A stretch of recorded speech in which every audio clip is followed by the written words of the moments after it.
the actions that we take can create a culture of one where we're being more conscious about how we live our lives. The thing about culture is I think people forget how much of culture is constructed by government policy. We are in charge of formulating our myth or whatever of the culture. You know, it is not just that government decided, oh, we're going to do this, we're going to create this. It did, it participated in it, but individuals participated in that as well. Can recycling, going vegetarian, flight reduction, and other forms of conscious consumerism help us not go extinct?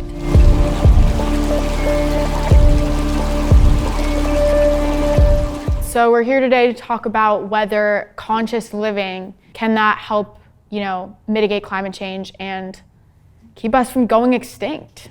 Yeah, I think it can have a tremendous effect. And I think for me, one of the interesting things is to look at the carbon footprint of people in different countries.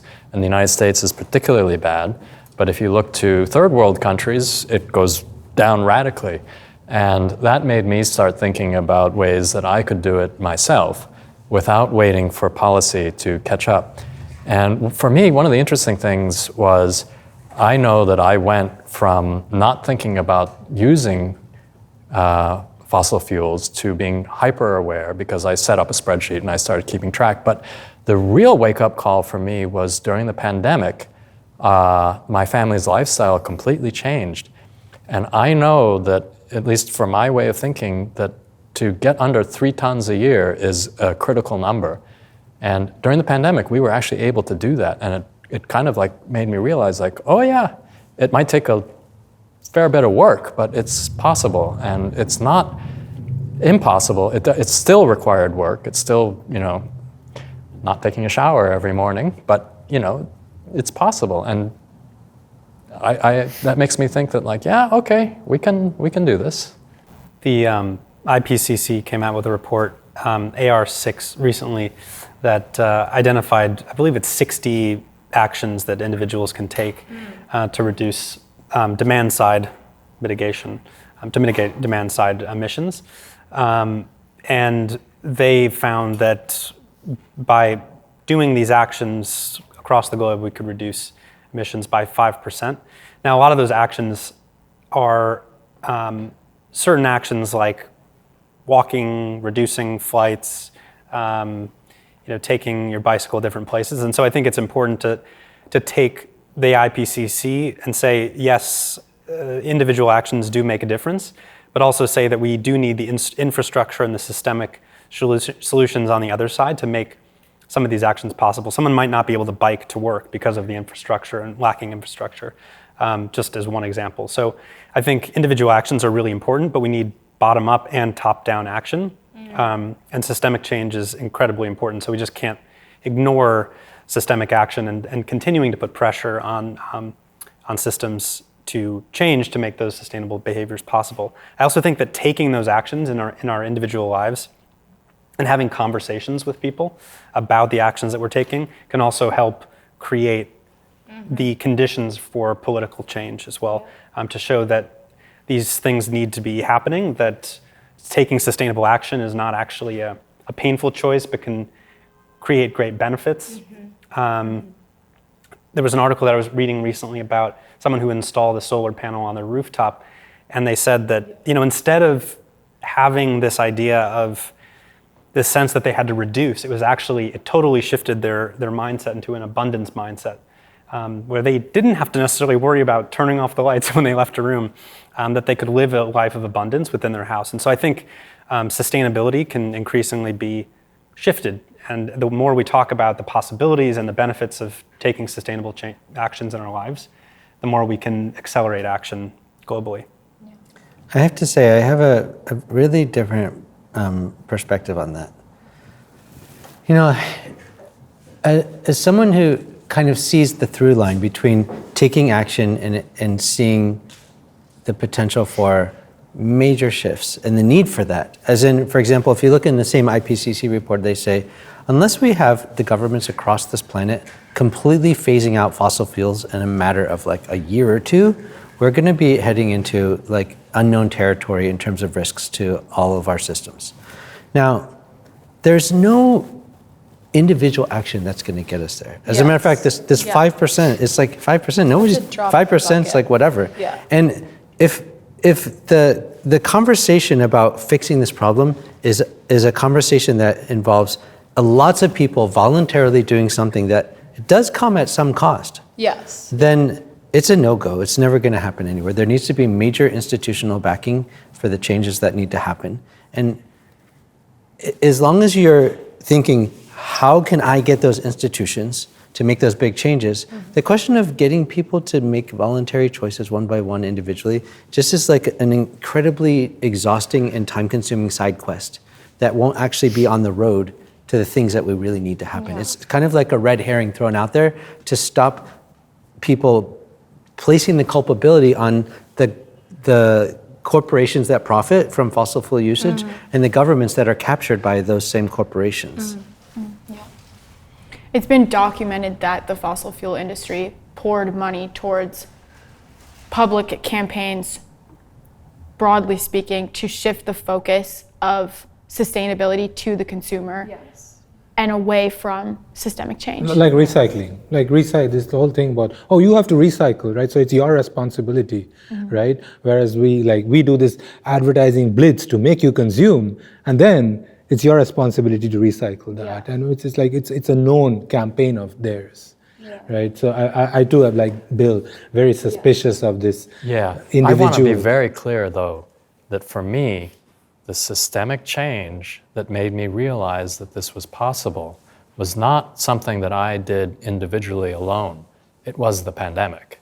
And that radically changed my day-to-day life. So I just want to be clear with all you guys that I'm not suggesting that this is solely a problem that's conquerable by a piecemeal, individual by individual action. I recognize that there's a need for a systemic change, absolutely. But there's an extraordinary amount that I think we can do as individuals. And I think it actually goes beyond 5% because for me, myself, just being aware, well, you're shaking your head, but just being aware of things like how much carbon is involved in the different food choices I make, or how much carbon is involved in the travel choices that I make. I didn't fly in an airplane for about 8 years once I realized and then in the last year, I've completely blown my personal carbon budget by flying to California 3 times because I had a friend that was having difficulties. But, that's huge, and people are, because they're not aware of it, they're making choices without consideration for what the effect can be. And so to me, to just say like, oh, it's just 5%, that's really shirking responsibility too, in a way. Like, I understand that it has to be more than individual, but there's a lot that can be done. In some places, the individual is just helpless. Like I went to Texas some time back, and I was like, what's the point of being a climate activist? They are still like tearing down hills and building rows and rows of identical houses, subdivisions, right? And your only option is to pick a house among there, right? That's the land use pattern. Those are the zoning laws. You cannot do anything about it. Like, it doesn't matter if you go vegetarian in a Texan subdivision. Sure, really. Those are systemic issues that have to be changed. But I actually kind of think that oftentimes we tend to think we have no choice when there are choices that are available to us. And there are choices that are difficult for us to absorb. To go back to Shayok's point, like I've heard a lot that like people, that are homeless, they are the ones that consume the most single-use plastic and, generate the most waste. So it's like that's completely wrong. And I can say that as someone who has worked as a property manager for luxury apartment buildings in the city, that the amount of waste that wealthy people generate is enormous, and it's just shocking. It's just all my small kitchen appliances came from the garbage. It's like anyone who says the homeless generate more trash or more garbage than anyone else that's wrong. This conversation makes me think that the value of considering your personal impact, maybe the value of that is less the emissions you might save and more about cultivating the sense that you're responsible for your choices, and what that can translate into is larger changes. Like if you can convince people that it is a problem, that you can buy a couch from IKEA, it can break in a year, and you can dump it in a landfill, and that's what the majority of consumers do. That's not normal. That's not how we've lived for hundreds of thousands of years, and that is a symptom of the kinds of consumption that's completely unsustainable. And so if you can, we live in a world that is constructed. Those are the choices you're given. Some people are going to buy that couch because that's their price point, that's what they can afford, and they're going to throw it out when it breaks. But if you can convince people that those kinds of systems need to change, that can translate maybe to voting patterns, to shareholder activism at a company, whatever it is. Yeah, no, totally. And I think that conscious living and making conscious choices, it's really important, not for holding ourselves accountable for the climate crisis. I think we all know that corporations are to blame for the crisis. But yeah, like you were saying, to live in a state of just less hypocrisy, maybe. And I do think that so much can come out of living in line with your beliefs. It can be so fruitful to do that. Because it does extend out in lots of, unforeseeable ways. So. Yeah, I think the word hypocrisy is great, actually. I really do. And whether it's corporations that are responsible or us, I think is to me, that's almost a distraction. We're all responsible, and we're linked with corporations. We buy their stuff. It's so whether or not whether that's the whether it's between us and them in that way is, to me, I'm not sure that that's the most productive, effective way. There's a saying, few are guilty, all are responsible. Right. Which I think is completely applicable to most environmental problems, climate change certainly. I think part of the climate discussion is always a discussion of culture and the need for culture change. And I think culture change can start with us, shouldn't be our full responsibility. Like, I think that certain types, if not all, advertising should be banned, right? That fuel this need of this insecurity and these needs to continue to desire and continue to purchase. I mean, I think that we should adopt many of the European regulations around right to repair and make sure that we have products that last longer. So I think that there are systemic solutions, and then I think that there are also ways in which the actions that we take can create a culture of one where we're being more conscious about how we live our lives. And I think that can have, I guess I don't see it as a binary where we can act in both ways and put pressure on companies and systems, but also change the way that we do things and talk about the actions that we're taking to make sure that others are following in our example. Others desire to follow. Yeah. The thing about culture is I think people forget how much of culture is constructed by government policy. Like this American dream single family house, this is a result of post-war government policy of construction of highways, right? So it's like the people, oh no, that's the way we live, you're destroying the American way of life. Dude, that was constructed by government policy. It's nothing innate to America. Mm-hmm. I wouldn't say it's just government policy, though. It's constructed by the broader culture generally, right? It's not just that government did it. I don't think, and that's the thing that I think is almost a distraction from, it's a recognition that we are in charge of formulating our myth or whatever of the culture. It is not just that government decided, oh, we're going to do this, we're going to create this. It did. It participated in it, but individuals participated in that as well.